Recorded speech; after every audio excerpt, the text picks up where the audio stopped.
saya akan membahas terkait dengan materi TIU yaitu silogisme.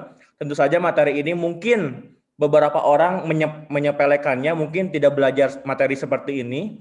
Kenapa? Karena mungkin mereka berpikir bahwa mereka itu sudah bisa mengerjakan soal-soal silogisme itu hanya dengan berpikir saja gitu. Dengan hanya menggunakan hati saja, tapi tidak menggunakan dasar-dasar ataupun aturan-aturan penarikan kesimpulan dalam silogisme itu sendiri.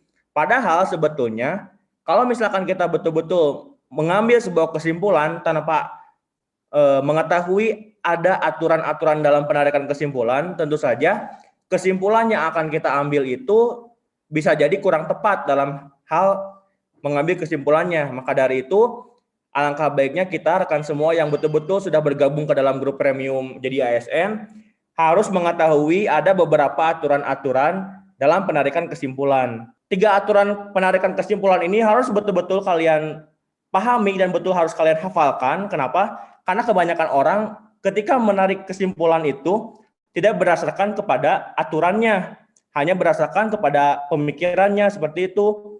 Sebetulnya kalau misalkan kita itu menarik kesimpulan tapi bukan berdasarkan aturannya, bisa jadi kesimpulan yang kita tarik itu betul-betul kurang tepat gitu. Maka dari itu kita harus memahami dan menghafalkan ketiga aturan penarikan kesimpulan ini. Oke, dan tentu saja aturan terkait dengan penarikan kesimpulan semua sebagian nanti akan kami bahas secara offline dan langsung akan kami update di dalam aplikasinya. Jadi yang akan kita bahas malam ini adalah terkait dengan 3 aturan penarikan kesimpulan.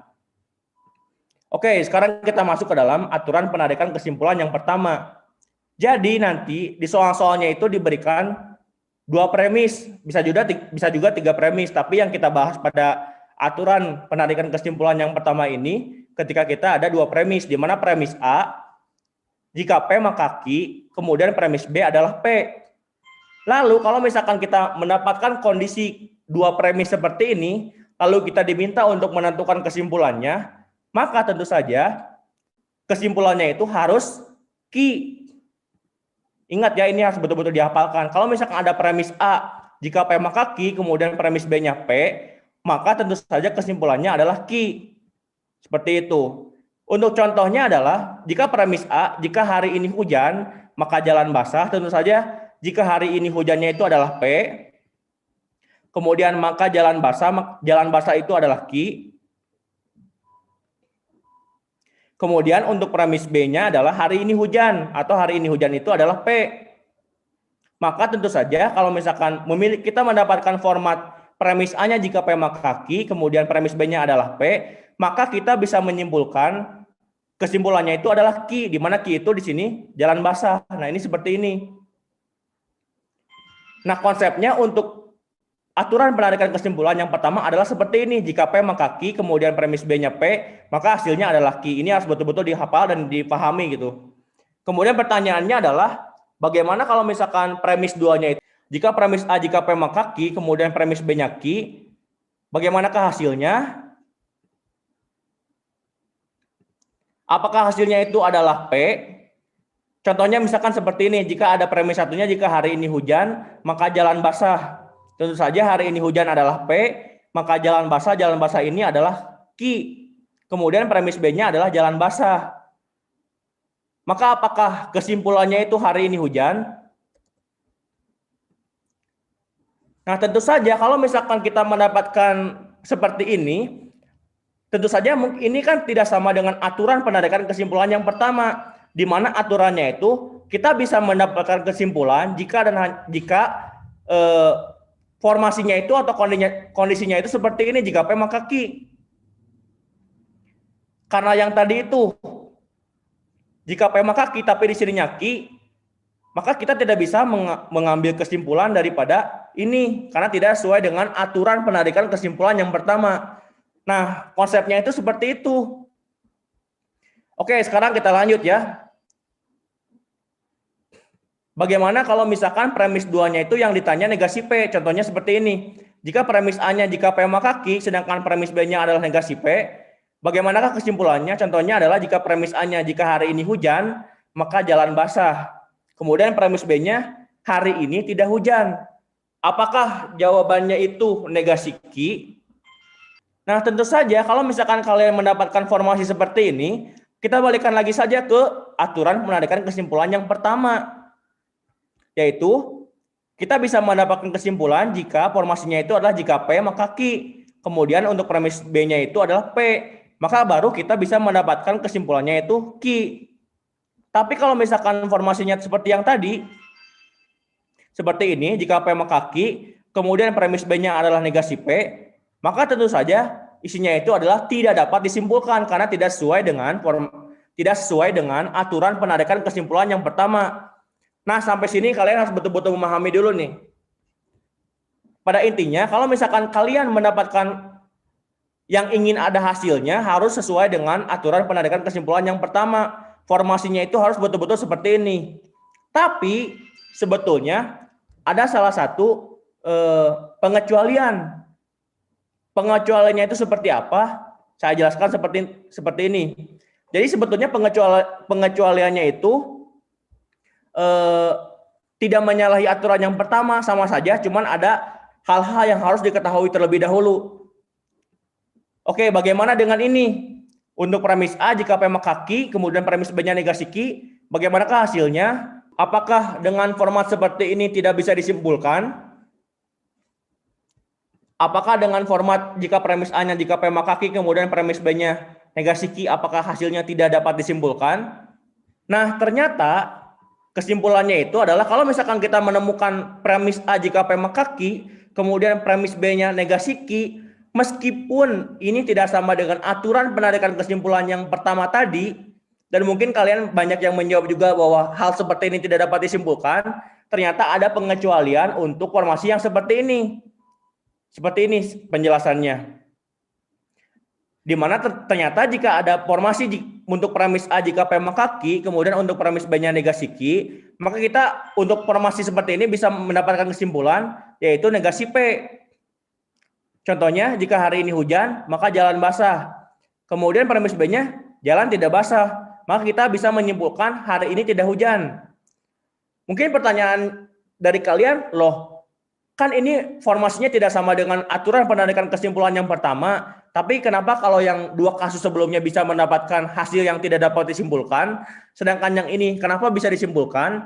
Ternyata teka-tekinya itu adalah pada ilmu yang terputus ini. Di mana ternyata sebetulnya aturan penarikan kesimpulan yang kedua tadi sama saja seperti dengan aturan yang pertama. Cuman konsepnya yang harus kita ketahui adalah ini. Ada yang disebut dengan ekuivalen. Di mana ekuivalen itu artinya sama. Jadi kalau misalkan kita memiliki premis yaitu jika P maka Q, ekuivalen itu artinya bisa diganti berderajat sama dengan negasi Q maka negasi P atau negasi P atau Q. Jadi kalian kalau misalkan sudah mengetahui nilai ekuivalen ini, kalian bisa mengganti-gantinya saja dengan enak. Misalkan jika ada P maka Q, maka kita bisa seenaknya menggantikan dengan negasi Q, maka negasi P. Ataupun kita juga bisa menggantikannya dengan negasi P atau Q. Emang ini sedikit, emang harus dihafal sih, seperti itu. Lalu mungkin pertanyaannya, kenapa sih kita bisa menggantinya dengan ketiga bentuk ini? Nah, ternyata kenapa kita bisa menggantinya dengan produk seperti ini? Ada di dalam logika itu namanya tabel kebenaran logika. Di mana dalam tabel kebenaran logikanya ini, mungkin menurut kami kalian tidak usah mempelajarinya sedetail mungkin, cuman yang kalian harus tahu, jadi untuk P maka Q ini, tabel kebenarannya itu menghasilkan BSBB. Kemudian untuk negasi Q maka negasi P ini sama menghasilkan tabel kebenaran logikanya itu BSBB. Begitupun dengan negasi P atau Q. Sama menghasilkan hasil kebenaran logikanya itu adalah BSBB. Maka dari itu, ketika kita bisa mendapatkan kesimpulan bahwa hasil kebenarannya juga sama, maka kita bisa menyimpulkan ketiga format bentuk ini merupakan ekuivalennya atau sama. Sehingga kita bisa menggantinya dengan yang manapun yang kita inginkan seperti itu, sesuai dengan kebutuhan soal yang nanti akan muncul seperti itu. Itu adalah terkait dengan aturan kesimpulan yang kedua. di mana direview kembali untuk aturan penarikan kesimpulan yang kedua itu adalah jika ada premis A, jika P maka Q, kemudian premis B-nya adalah negasi Q, maka kesimpulannya itu adalah negasi P. Seperti itu. Tadi sudah kami jelaskan terkait dengan dua aturan penarikan kesimpulan. Sekarang akan kami jelaskan terkait dengan aturan penarikan kesimpulan yang ketiga. Di mana tentu saja, belum. Ini tadi ada yang terlewat. Nah, ketika kita sudah mengetahui bahwa jika P maka Q, kemudian negasi Q maka negasi P, kemudian negasi P atau Q ini bernilai sama, maka kita bisa kembalikan seperti ini ke formasi yang ini. Kan tadi itu pertanyaannya adalah P maka Q, kemudian negasi Q. Karena P maka Q ini berekuivalen dengan negasi Q maka negasi P, maka kita bisa menggantinya dengan negasi Q maka negasi P. Nah, kalau misalkan formatnya sudah seperti ini, berarti kan seperti sama dengan aturan penarikan kesimpulan yang pertama. Karena ini negasi Q-nya sejajar, maka tentu saja hasilnya itu adalah negasi P. Seperti itu. Jadi itu adalah sejarahnya gitu. Kenapa hal tersebut bisa seperti itu? Maka dari itu untuk penarikan kesimpulan yang kedua itu adalah jika ada P maka Q, P maka Q ini bisa diganti dengan negasi Q maka negasi P, kemudian kembali lagi sebetulnya ke aturan penarikan kesimpulan yang pertama. Hasilnya itu dihasilkan negasi P seperti itu. Oke, sekarang kita masuk ke dalam aturan penarikan kesimpulan yang ketiga. Di mana aturan penarikan kesimpulan yang ketiga itu adalah jika ada premis A jika P maka Q, kemudian premis B-nya itu jika Q maka R, maka tentu saja di sini ada yang sama gitu ya, sama-sama Q. Maka kita bisa menyimpulkan hasilnya itu adalah hasilnya itu adalah P maka R.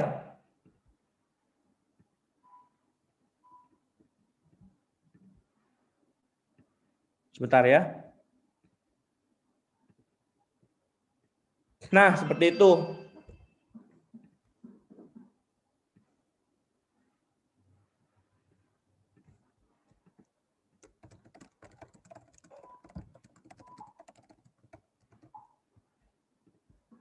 Nah, untuk aturan penarikan kesimpulan yang ketiga itu seperti ini.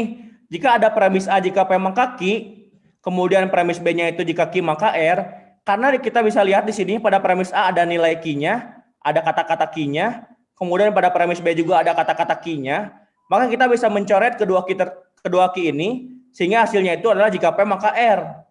Contohnya adalah jika ada kata seperti ini, jika hari ini hujan, di mana dalam hal ini, jika hari ini hujan, kita tuliskan sebagai P, kemudian maka jalan basah.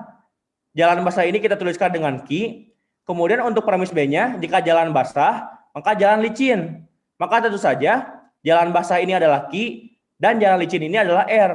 Maka kita bisa mencoret kedua Q ini, sehingga kesimpulannya itu adalah hari ini hujan dan jalan licin. Oke, seperti itu. Ini adalah aturan penarikan kesimpulan yang ketiga.